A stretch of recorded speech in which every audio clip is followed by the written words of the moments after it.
Okay, so today we are diving into a story that has been dominating the headlines. The death of Yahya Sinwar, the leader of Hamas, Right. killed in an Israeli raid in Gaza. Yeah, and I think what's really striking about this is just how unexpected it was. Mm. Israel had been after this guy for over a year. I mean, he was considered a high-value target, Right. and yet his death happened in the middle of a firefight. It Yeah. wasn't a targeted operation. It wasn't a drone strike. It seems like it was almost accidental, and that injects a whole other level of, well, uncertainty, I guess, into an already crazy situation. So for those who maybe haven't been following every detail of this conflict, let's back up for a minute. Who is Yahya Sinwar? What made him such an important figure? Well, this here is a complicated one.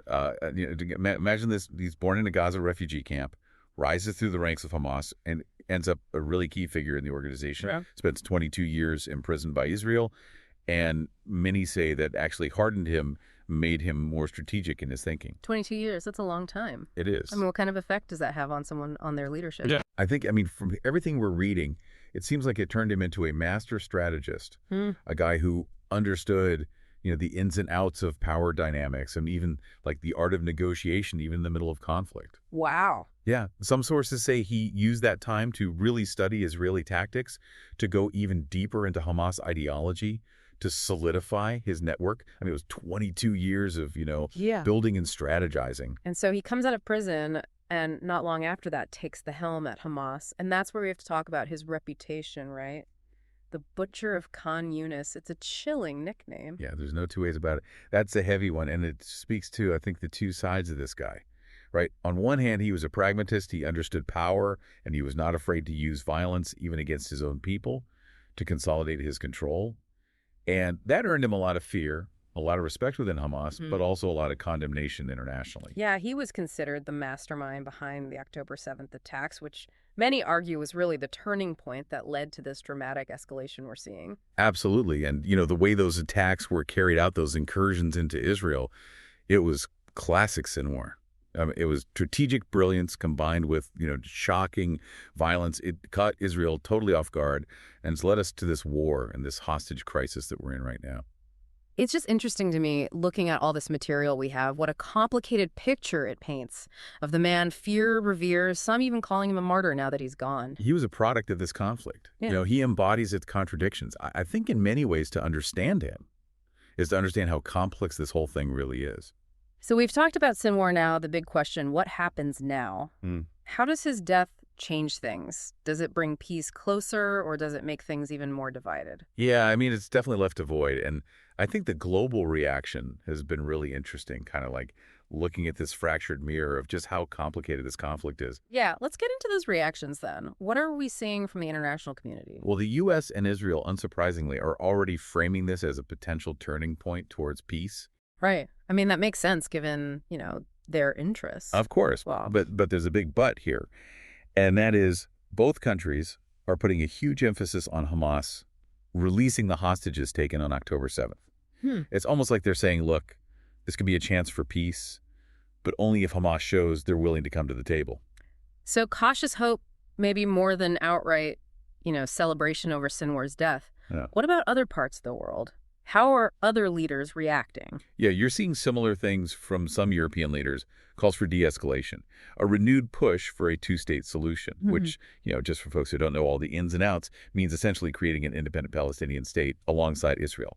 It's been this kind of cornerstone of peace talks for decades, but obviously it's got its own set of hurdles. It's easy to get caught up in all the, the high-level stuff and forget about the human cost of what's happening. Totally. And, for the families of the hostages, for instance, they're just caught in this awful limbo, clinging to any hope that maybe Sinwar's death might lead to their loved ones being released. Yeah. And of course, the countless civilians on both sides who are living through this every day, the fear, the displacement, the loss, it's just... It's a good reminder that this isn't just some kind of geopolitical chess game. This is about real people's lives. Exactly. And you see those deep divisions even more in the human reactions to this within Palestine itself. Yeah. I mean, you have some who are genuinely mourning Sinwar, seeing him as a symbol of resistance, someone who fought for their cause. Which, given his history, the context of it all, it's understandable. Absolutely. But then at the same time, you have others who are praising him as a martyr, which tells you just how deep these fault lines go, even within Palestinian society. And then you have the regional powers, some of whom haven't been so quiet about their responses. You're talking about Iran. Yeah, Right. exactly. They had a pretty strong reaction. To say the least, Iran's a major backer of Hamas. They provide them with money, weapons, and they have condemned this killing outright. They've even vowed retribution, which, really ups the ante here. Okay, so now you've got a major power in the region, basically threatening retaliation. Doesn't exactly sound like a recipe for de-escalation. No, it doesn't. And it shows how quickly this whole thing could spiral out of control. So with all these different reactions, all this uncertainty, what does it all mean? Has Sinwar's death actually changed the game here? That's the million-dollar question, isn't it? And honestly, it's really too early to say. I mean, it's possible, maybe even likely, that this opens up some doors for dialogue, some space for negotiation that wasn't there before. But it's just as likely, maybe even more so, that this backfires, that it leads to more violence, more escalation, more entrenched divisions. It really feels like we're at a crossroads here, but completely blindfolded, no idea which way to turn.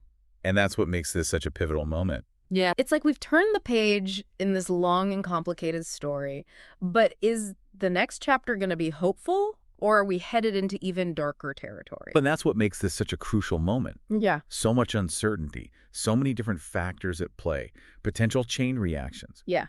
It's impossible to say for sure what's going to happen. So instead of trying to predict the future, let's dig into those factors. What are the big questions we need to be thinking about as we try to make sense of this new landscape?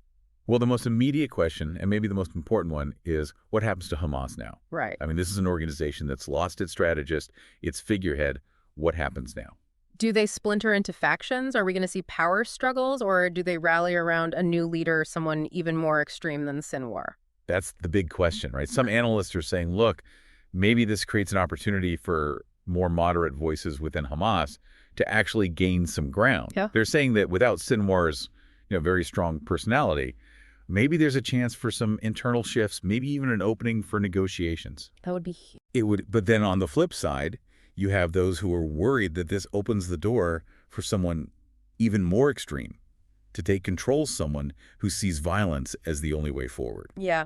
It's like walking a tightrope here. The stakes are so high. They are the future of Hamas, and quite possibly the future of peace in the region are hanging in the balance right now. And what about the international community's role in all this? I mean, we've heard the calls for peace, for everyone to take a step back, but are those words going to turn into something concrete? Are we going to see action? That's another big if, right?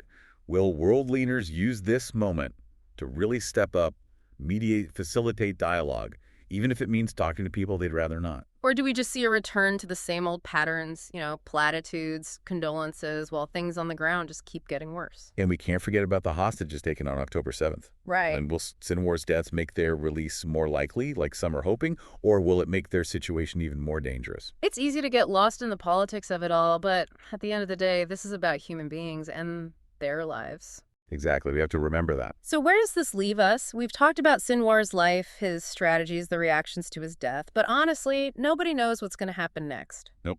No crystal ball. But we can stay informed, we can engage with this information critically, keep asking the hard questions. Exactly. And I think most importantly, we have to remember the human cost of this conflict and, have empathy for those who are suffering and keep striving for a future where peace isn't just this far-off dream, but a reality. Well said. And on that note, we'll leave you with this.